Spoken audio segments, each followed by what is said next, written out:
Welcome back to the final part of my A-level series guide, where I give my conclusive thoughts. I hope that my tips from my previous videos have been helpful for you so far. I think the main purpose of this video is just to share my takeaways and views from my A-level journey. So I'm just going to make this sharing short cause it's like a personal anecdote. So let's just get started. So as per usual, these are the summary of the things that I want to share. I'll leave timestamps in the description down below, so if you want to skip to any part, just feel free to skip to it. One of my biggest takeaways from JC is that it's definitely never too late to start. This applies to other forms of our life also, but I'll just put this in the context of academics.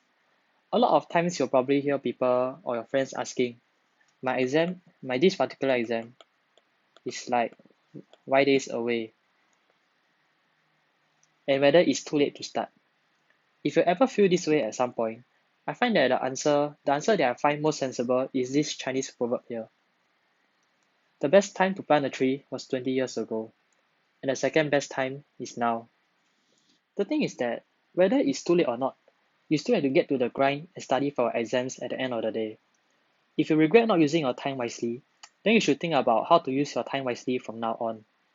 After you are done pondering and whatsoever, you really need to start taking action and make improvements. Using me as an example, I only found out about this active recall and spaced repetition study method at about when it's about 8 to 9 months left before the A levels. So I was already like maybe about 1 year in towards my A level journey. So whether it may be too late or not, I just didn't really care and I know that I had to just do it. I just believed and got into the grind. I worked very hard to make my active recall notes. And I think that step forward really helped in my academics. There's really no point blaming yourself and being stuck in this self-defeating mentality. Make the conscientious effort and rectify your mistakes to do well. And I think that is really the best way to improve. Also, you need to think about what you want to achieve outside of your academics.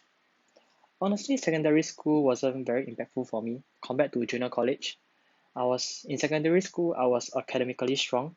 I also played and fooled around a lot with my friends, did stuff here and there, but that was really all about it. I wanted to change this mentality from secondary school and decided to improve myself when I entered junior college.